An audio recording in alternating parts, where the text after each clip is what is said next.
Hello મિત્રો, ધોરણ 8 વિષય ગણિત સ્વાધ્યાય નંબર 2.2 અને આજે આપણે ચેપ્ટર નંબર 2 એક ચલ સુરેખ સમીકરણ જોઈશું.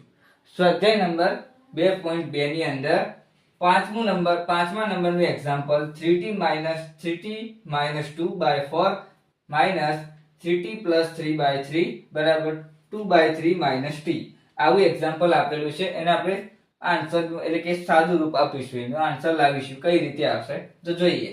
સૌપ્રથમ હવે શું કરીશું કે આમાં જે આલ્યા છે નેચર 4 3 3 આવા આપેલા છે, બધા અલગ અલગ આપેલા છે.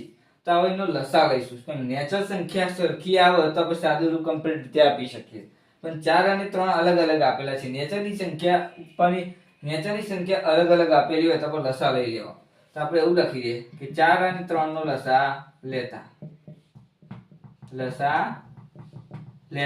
કેટલો મળ્યો? 4 તરી 12. લસા શોધતા ના આવડતો હોય મિત્રો તો આગળના વિડિયો તમે જોઈ શકો છો. આગળના વિડિયો જોઈને આ વિડિયો તરફ આવજો. 4 અને 3 નો લસા વિસ્તૃત માહિતી આખે લસાનો એક વિડિયો અલગ મૂકેલો છે, ગુસાના વિડિયો અલગ મૂકેલા છે. તો આ વિડિયો એ બધા જોઈને આ વિડિયો તરફ આવજો તો વધુ સમજણ પડે. તેથી કહું 4 અને 3 નો લસા આપણે 12 થશે.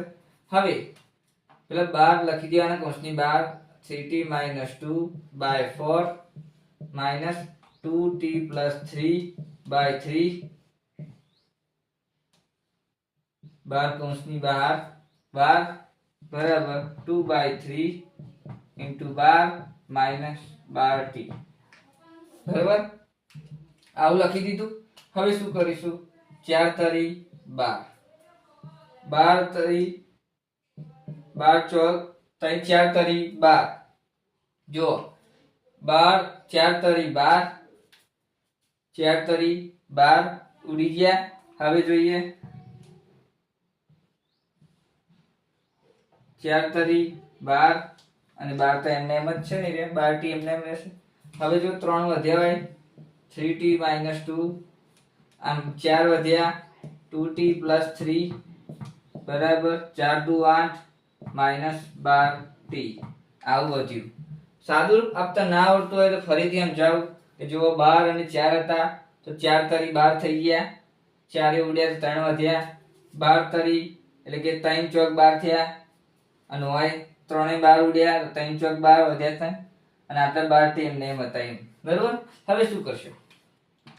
3 તરી 9 9t આયા. 3 દુ 6 -6 -4 4 દુ 8 8t અને 4 તરી 12 -12 બરાબર 8 -12t આ તો એમને એમ જ. હવે શું કરશો? હવે જે આ સંખ્યા આ બાજુ ને આ સંખ્યા આ બાજુ એ રીતે લાવીશું. તો જુઓ સૌપ્રથમ 9t આ પ્લસ 9t અને -8t પ્લસ માઇનસ માઇનસ 9 માં 8 જાય તો 1 વધે તો આપણે એકલો t વધશે. બરોબર. મોટી સંખ્યાનું ચિહ્ન આગળ આવશે એટલે કે પ્લસ. 6 ને 8 આ 6 ને 12 સોરી -6 -12 12 ને 6 પ્લસ માઇનસ માઇનસ પ્લસ થાય. 12 ને 6 18 થયા. મોટી સંખ્યાનું ચિહ્ન એટલે કે 18 અને 8 -12t લખી દીધા. હવે આ સંખ્યા આવી. હવે શું કરશો? હવે જુઓ જે t વાળું છે ને એ આ બાજુ લઈ જઈશું અને પેલું આ બાજુ લઈ જઈશું. એવું કરીને આ બાજુ લઈશું. જેમ કે t ની કિંમત આ બાજુ લઈ છે એટલે કે 12t છેલ્લા અને -12t ને આ બાજુ લઈ જઈશું તો પ્લસ માં થઈ જશે. તો આપણે એવું લખીએ -12t ને ડાબી બાજુ લેતા અને -18 ને જમણી બાજુ લેતા એટલે કે જબા બાજુ લેતા એવું લખી દેવાનું. પછી લઈ લેવાના માઈનસ નું પ્લસ થઈ જશે. તો જો આ 12t હતા માઈનસ તો પ્લસ માં થઈ જશે તો t + 12t બરાબર. હવે જો 8 હતા તો એમને એમ મૂકી દઈએ. આ પ્લસ માં થઈ જશે 18 થઈ ગયા. પણ નેચર ચલા આલે હતા t + 12t પહેલા સૌપ્રથમ ફરીથી લખી દઈએ સમજણ પર 8 + 18. હવે આવું સંખ્યા આપેલી છે તો શું કરશો? હવે જુઓ એટલે 12t તો આટલા થયા 12t અને 1t 13t થયા અને 8 ને 18 કેટલા થયા? 26 થયા. બરોબર.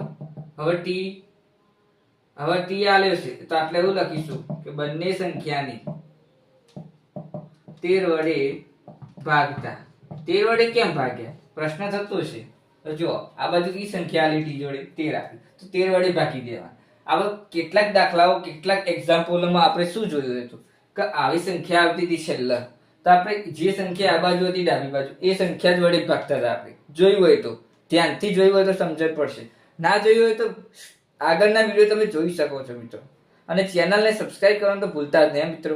ચેનલને સબસ્ક્રાઇબ કરી દો, લાઈક આપી દો અને કોમેન્ટ કરીને જણાવો કે વિડીયો કેવો લાગે છે. તો સૌપ્રથમ 13t બરાબર 26 આલ્યા તો 13 વડે ભાગી દઈએ. 13t ભાગ્યા 13 બરાબર 26 ભાગ્યા 13 બરાબર. 13 તોડી ગયા તો આપણે t વધ્યો. 13 દુ 26 એટલે 2 વધ્યા તો t બરાબર કેટલા મળ્યા? 2 મળ્યા. તો t ની કિંમત કેટલી મળી? 2 મળી કહેવાય. તો t ની કિંમત આપણને 2 મળી, આન્સર આપણને કેટલો મળ્યો? 2 મળ્યો કહેવાય.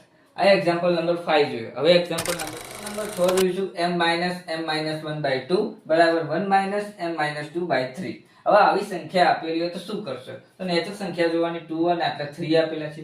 આટલે બે સંખ્યા આપેલી હોય તો ડાયરેક્ટ ગણી નાખત, પણ આટલે 2 અને 3 અલગ અલગ સંખ્યા આપેલી હોય તો બેનો આપણે લસા લઈશું. તેનો લસા આપણને મળશે 6. ડાયરેક્ટ લઈ લીધો. લસા શોધવો ના આવડતો હોય લસા શોધતા તો આગળના વિડીયો મિત્રો જોઈ લેજો. લસાનો આખો અલગથી વિડીયો બનાવેલો છે અને ગુસ્સાનો પણ અલગથી વિડીયો બનાવેલો છે, તો જોઈ લેજો મિત્રો. પછી જોઈએ 6 મળી ગયા. હવે 6 વડે મલ્ટીપ્લાય કરી દઈએ બંને સંખ્યાને, તો બંને સંખ્યાને 6 વડે ગુણતા એવું લખી દેવાનું. તો આ બધું રકમ લખવી જરૂરી છે. તો 6m તો 6m, આટલા 6 વડે ગુણ્યા તો 6m થઈ જાય. આટલા 6 આ કૌંસની બહાર m-1/2 બરાબર આટલા 6 ભાગ્યા 3 આવી રીતે લખી દેવાના. 6 વડે ગુણી નાખ્યા. હવે જો 3 દુ 6, આ 2 તારી 6 થઈ ગયા.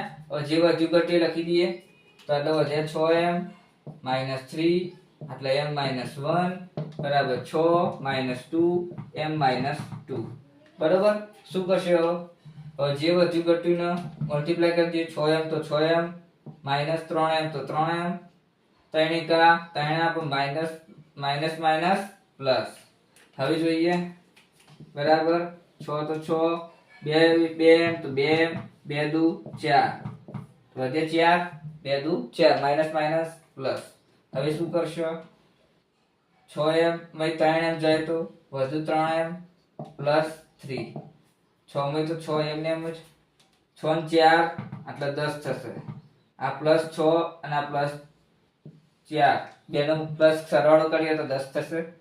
એટલે -2m એમને એમ બરાબર. હવે શું કરશો? આ 2m ને આ 2m આ 3m ને જોડીશું એટલે કે આ 2m આ બાજુ આવશે માઈનસ અને આ પ્લસ 3 આ બાજુ જશે. જોઈએ તો આપણે એવું લખી શોર્ટ ફોર્મમાં -2m ને ડાબી બાજુ અને +3 ને જમણી બાજુ લેતા એવું લખી દેવાનું. તો શું કરશો? પેલા લઈ દઈએ 3m એટલે -2 પ્લસ થઈ જશે એટલે 10 પ્લસ નું માઈનસ થઈ જશે એટલે 5m બરાબર 7 થઈ જશે. તો આન્સર શું મળશે જોઈએ તો m બરાબર. હવે શું કરવાનું જો હવે આ બાજુ કઈ સંખ્યા આવી? 5 આવી અને આ બાજુ 7. તો ડાબી બાજુ કઈ સંખ્યા? તો 5 છે. તો હવે બંને બાજુ કરીશું, બંને બાજુ 5 વડે ભાગતા એવું લખી દેવાનું. 5 વડે ભાગી નાખીએ સંખ્યાને. 5m ભાગ્યા 5 બરાબર 7 ભાગ્યા 5. 5 ઉડી ગયા તો વધુ m બરાબર 7/5. તો આ એનો આન્સર મળ્યો કહેવાય. આખી સંખ્યાનો આન્સર આપણને કેવો મળ્યો? m બરાબર 7/5. આ તો 5 ઉડી ગયા છે, એ ધ્યાનપૂર્વક જોજો. વિડીયોને આપણે આટલે સુધી રાખીએ છીએ. વિડીયો ગમે તો લાઈક શેર અને કોમેન્ટ કરીને જણાવો કે વિડીયો કેવો લાગ્યો. આવતા વિડીયોની અંદર નવા એક્ઝામ્પલની સાથે મળીશું. જય સચિન.